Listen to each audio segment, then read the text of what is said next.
She took the blow meant for his youngest wolf. Then the Alpha King could not look away. I have ruled Caldenmore for 40 years, and in all that time I have never once asked the fates for a soft thing. My father ruled before me, and his father before him, and the lesson passed down through the blood of this line was simple. The northern reaches are no place for softness. The gray stone of the keep, the wind that cuts across the grass plains without pause or mercy, the river ravines where a man can lose his footing and not be found until spring, these are not a landscape that cultivates tenderness. They cultivate endurance. I know endurance. I know the weight of a decision made fast on a frostbitten rampart. I know how to hold a border, how to end a dispute before it becomes a war, how to stand in the yard before 500 wolves and make every one of them believe you are not afraid, even when you are. What I did not know was her. My counsel had been pressing me for 11 years to take a mate. 11 years, since the woman I had chosen died in the fever that swept the outer settlements the winter I turned 29. I had chosen her because the choosing had seemed right, because she was gentle and I was grateful for gentleness, because the bond had stirred when I was young and I had believed that stirring to be enough. It was not the bond. I know that now. It was the wish of a young Alpha King for something warm in a cold kingdom, and when she died I sealed that wish away and told myself it had been grief enough for one lifetime. My counsel did not agree. Aldrich, they said, in the careful tone men use on a king they are afraid to anger, the hold needs a Luna. The wolves need a Luna. You need a Luna. I listened. I nodded. I did nothing. 11 years of nodding and nothing. She arrived on a Tuesday in the tail of autumn, when the grass plains had gone the color of old bone, and the light sat low and amber all day before dropping away fast. She came to the outer gate on foot, no horse, no escort, no pack mark on her shoulder, which was the first thing that caught the gate watch's attention. A woman alone in the borderlands is not uncommon. A woman alone with no pack claim at all is rare enough to report. They brought the report to me in the hall. Packless, my gate captain said. She gave her name as Senna. She says she has medicines for the wounded from last week's skirmish, and she asks 3 days' shelter in exchange for her work.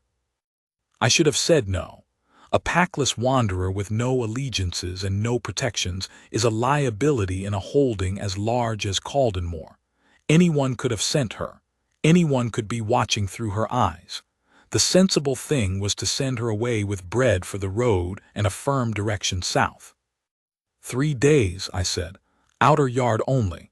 She sees no one above the rank of gate watch. My captain looked at me. He had been with me for 15 years and had learned when not to push. He left without pushing. I did not intend to see her at all. I saw her an hour later, entirely by accident, on my way through the outer passage to the weapons yard. She was crouched in the cold dirt beside Harvin, one of my border wolves who had taken a deep cut along his flank in the skirmish. Harvin was not what anyone would call a friendly wolf. He had bitten 3 healers in the past 2 years and driven a 4th out of the yard at a dead run. He was crouched now with his muzzle flat on the ground and his eyes half closed, and the packless woman was unwrapping a clay-stoppered jar and talking to him in a low voice, as though they were old friends discussing a comfortable subject. I stopped walking. She did not look up. She was speaking to the wolf in the way that people speak when they are not performing for anyone, quietly, matter-of-factly, with a kind of unhurried certainty. Her coat was worn at the elbows. Her satchel was old but well kept, the leather oiled and the stitching tight. Her hands were steady on the jar. Harvin let her touch the wound.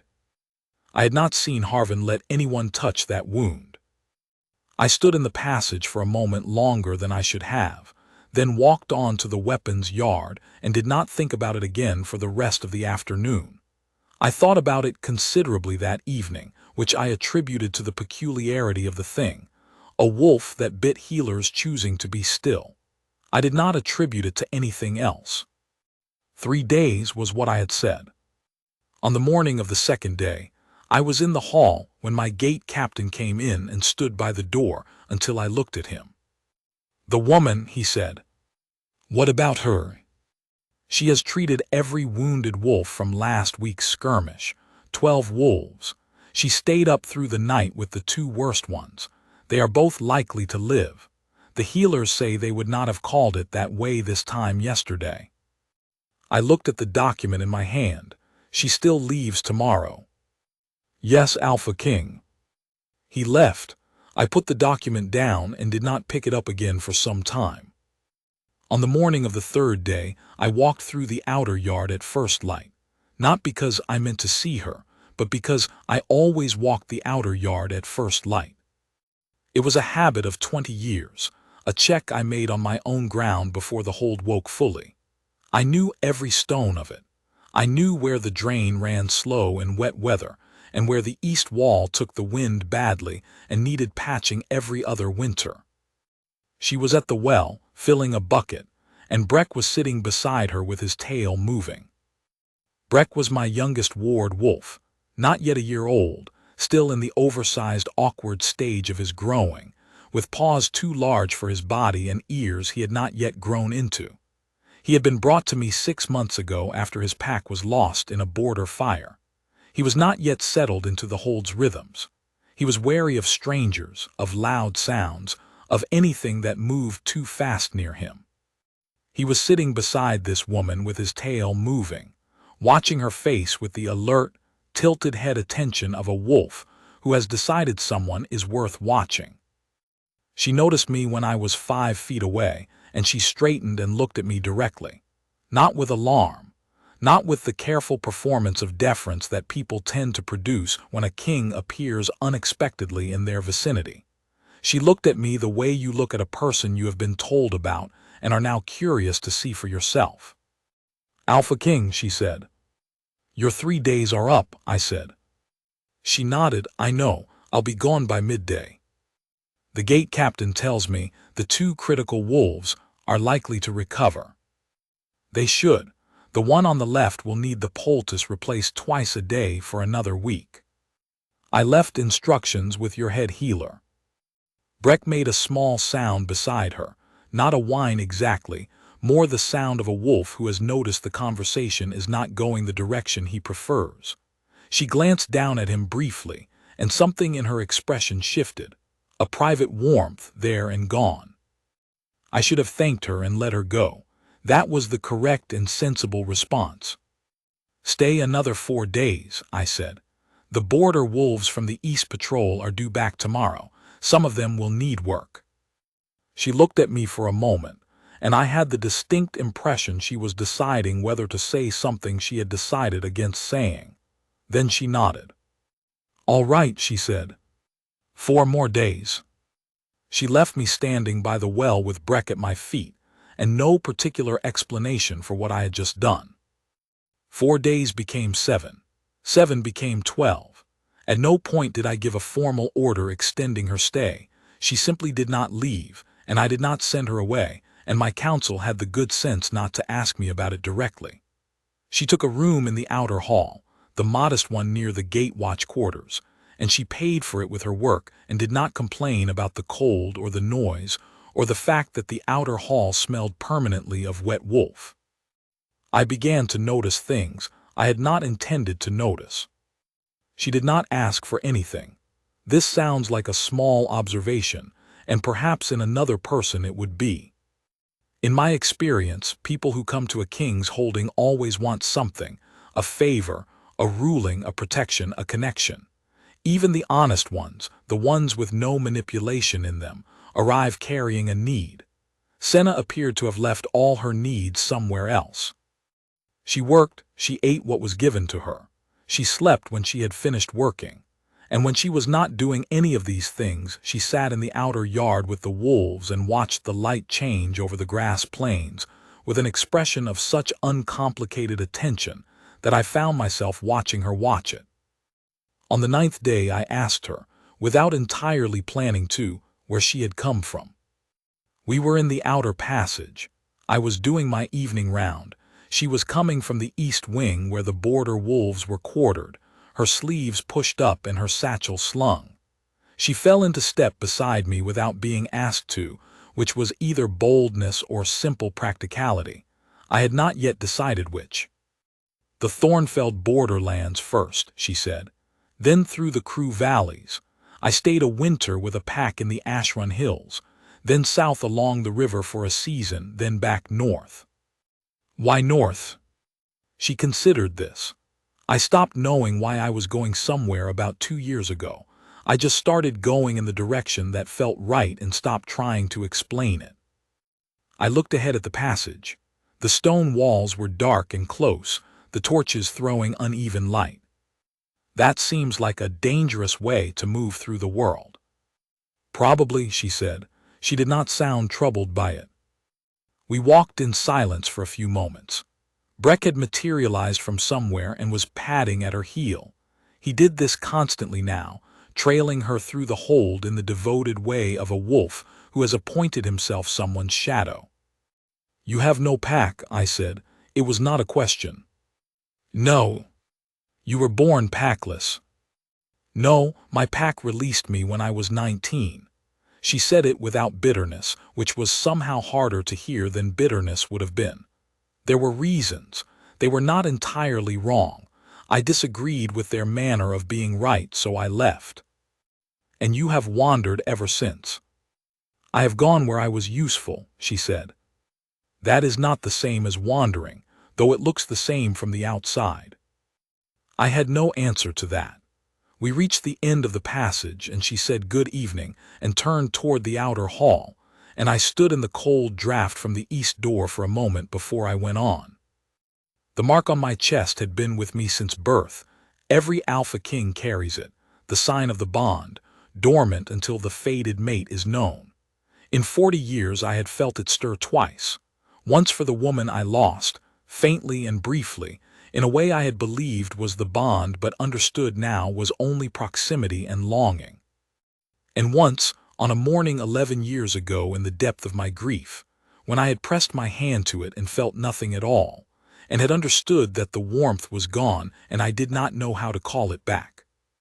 For the past several days it had been doing something I had no vocabulary for, not stirring exactly, more like a low heat in a banked fire present below the surface, not yet called into flame. I told myself it was the cold, or the damp of the season, or the age in my bones. I had reached a point in my life where I could tell myself almost anything with a convincing internal tone. On the 12th day, one of my long-range scouts rode back into the yard 3 days ahead of schedule, his horse blown and his face set in the way of a man carrying trouble. I was in the hall when they brought him in. "Raiding party," he said. 40, maybe 50, coming up the river ravine from the east. Renfold faction, Alpha King, I know their marks. They've been staging for a week." Renfold. The name sat in my chest like a stone. They were not the largest threat I faced, but they were the most committed kind of hostile. The kind that did not come for territory, only for damage, for the spectacle of having struck at Caldenmore and lived to tell it. The outer settlement along the river edge was exposed, 300 souls and a winter's worth of stores. "Move the settlement population to the inner hold," I said. "Tonight, full yard watch, double the gate. I want every able wolf in the yard at dawn." There was no sleep in Caldenmore that night.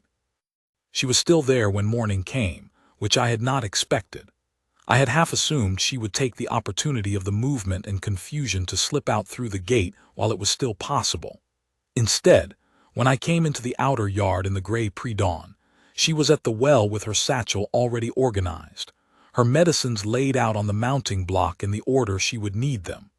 A woman who had seen the aftermath of raids before and was preparing for it without being asked. Breck was at her side. He had refused to go with the other wolves to the inner holding and had simply sat down beside her and declined to move, which I had been told about and which I had. I noticed this in myself and filed it away without examining it, not ordered corrected. The raid came at dawn, fast and from 2 directions.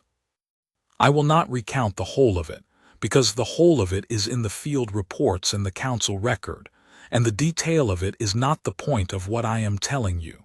What matters is the outer yard, the east gate, and the moment that changed everything. We were holding the east gate. I was on the rampart above with two of my senior wolves, directing the response to the second strike, a feinting move along the river wall meant to draw us from the gate. I could see down into the outer yard from the rampart, and I could see that the yard itself was mostly clear, the population pulled back, my wolves in position. Mostly clear. There was Senna at the mounting block, which was her medical station, 30 feet from the gate. And there was Breck still at her side, because he was too young and too untrained to be anywhere else, and no one had managed to get him to move. The rider came through a gap in the east gate, a mounted raider who had found the 1 weak seam in the hold's line. He came through fast and low and driving straight across the yard, and there was no wolf in position to stop him, and he was driving straight for the one clear target in the yard, the half-grown wolf on the ground who had not yet learned to run from horses. I saw it from the rampart. I saw her see it too. She had no weapon. She had no pack strength, no rank, no training for this. She had a body and a choice and approximately 2 seconds, and she used both of them. She stepped between the horse and Breck. Not sideways. Not angling toward safety. Directly between, arms out, placing herself exactly in the path. The horse shied at the last instant. Horses are not designed to run down a standing person, and the rider, losing his seat in the shy, came down off the animal with his arm catching her across the shoulder and chest with the full weight of a falling man. She went down hard onto one knee and stayed there, one hand on the ground, the other wrapped around Breck, who had pressed himself to her side. She did not let go of the wolf. She stayed on her knee with one hand on the ground and the other around the wolf, and she stayed until 2 of my wolves had the rider contained, and the yard was clear. And then she sat down fully on the cold stones and put her face against Breck's neck and breathed.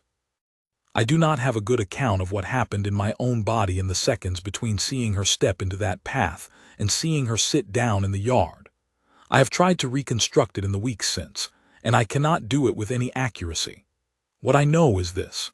The mark on my chest, banked for 11 years, went from a low heat to a fire so sudden and so complete that I lost my grip on the rampart rail. My second-in-command caught my arm. He looked at me. He looked at the yard. He looked back at me. "Alpha King," he said. I was already moving. The stairs from the rampart to the outer yard are 16 steps. I know because I have counted them 10,000 times in 40 years of running up and down them. I do not remember touching more than 4 of them. She was still sitting on the cold stones when I reached her, Breck half in her lap. She looked up when she heard me coming, and her face was the face of someone who is taking quiet inventory, checking each part of herself for damage with the careful, practical attention of a person who has no one else to do it for her. "She is hurt," one of my wolves said behind me. "I'm not badly hurt," she said at the same time, and the directness of it cut through something in me cleanly. I crouched in the yard in front of her. The mark on my chest was ablaze. I could feel it against my ribs like a held coal, the warmth pressing outward. I put my hand on Breck's head because it was either that or reach for her, and I was not yet certain I had the right. "You stepped into the path of a horse," I said. "He was going to run down Breck," she said, as though this were a complete and obvious explanation. "You are packless," I said. "Breck is not your wolf. He is not your responsibility." She looked at me for a moment, and in her eyes was something very steady and very tired. "He was frightened," she said simply, "and I was there." Something in my chest broke open. I have no cleaner way to say it.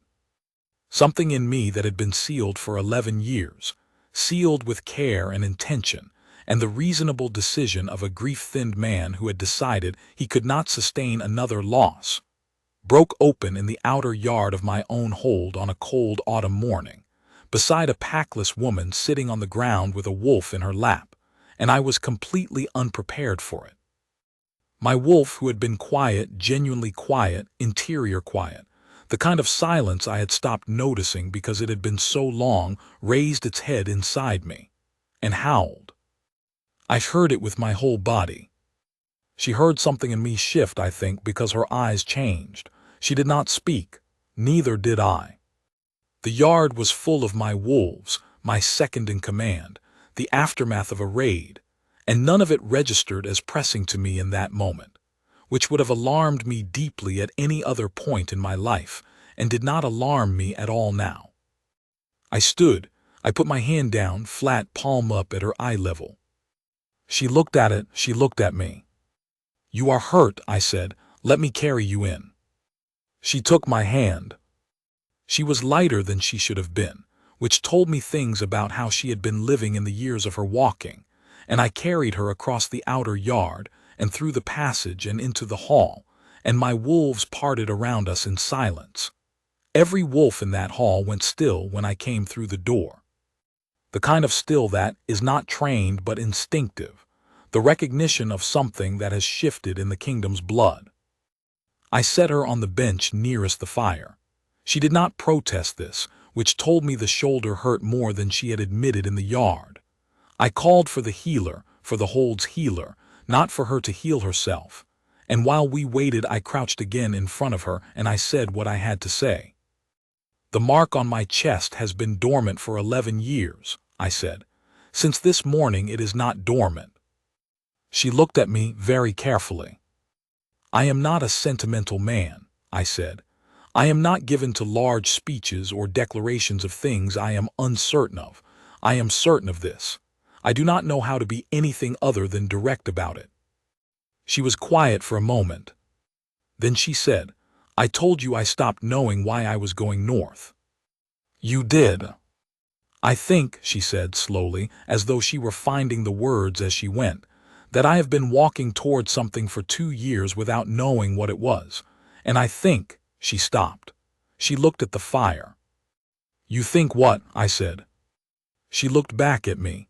"I think I would like to stop walking," she said quietly. I stood up. I unclasped my cloak, the gray wool one, the Alpha King's cloak, the one my wolves know, and I set it around her shoulders, and I turned to face the hall. My wolves were watching. All of them, the ones who had come in from the yard, the ones who had been in the hall, my council standing at the far end, with expressions ranging from controlled surprise to something that might, in a less dignified man, be called relief. "Her name is Senna," I said. My voice carried the way it always carries in that hall. I have never needed to raise it. "She has no pack.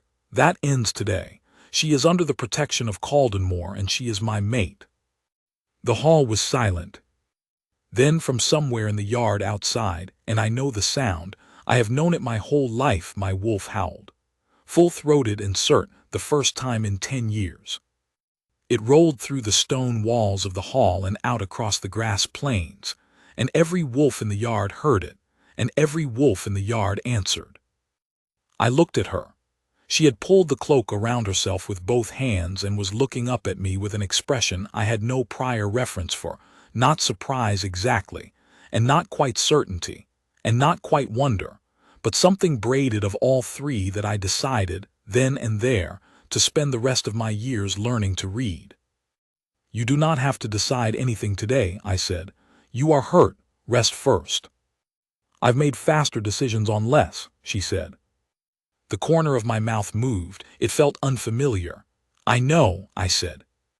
"I watched you make one in the yard this morning." She smiled, small, real, the kind that reaches the eyes, and I understood, in the way that things you have known for some time finally resolve into language, that I had been watching this woman since the moment she crouched in the dirt beside a wolf who bit healers, and I had been waiting, without knowing I was waiting, for exactly this. The healer came and tended her shoulder. The council came and was spoken to, briefly. My second-in-command managed the aftermath of the raid with his usual competence, for which I was genuinely grateful.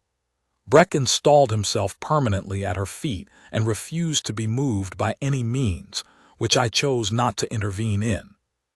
By evening the hold had settled into itself, the particular settling of a place where something large has happened and been absorbed.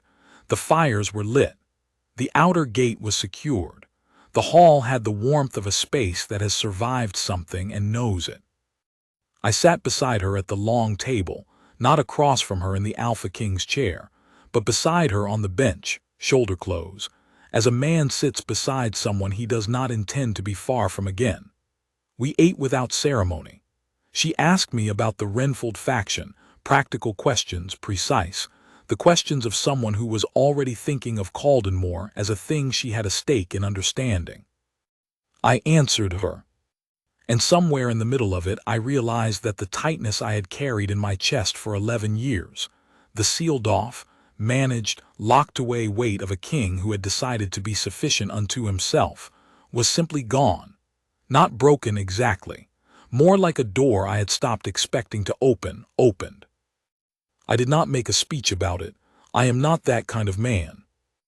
But when she had finished asking about the Renfield faction, and we had sat in comfortable quiet for a moment, I said, "I have a great deal of this kingdom to show you if you are willing." She looked at the fire. The cloak was still around her shoulders. "I didn't know what I was walking toward," she said quietly. "I know," I said. "I told you I did. I just did not have the courage to name it until you showed me what courage looks like." She turned and looked at me, and I looked at her, and outside in the yard the wolves were quiet in the way wolves are quiet when everything is as it should be, not silent, but settled. The steady breath of a kingdom that has found its footing. Senna of Caldenmore, they call her now. She does not carry the title with ceremony. She carries it the way she carries everything, practically, unsentimentally, with her sleeves pushed up and her worn satchel within reach and Breck an ever-present shadow at her heel. She runs the hold's healers with a quiet authority that surprised no one who had watched her in those first weeks, and she argues with my counsel when she thinks they are wrong, which is often enough to keep them honest. The morning she took my hand in the yard, every wolf in Caldenmore bowed. I do not think she noticed. She was looking at Breck. I noticed enough for both of us.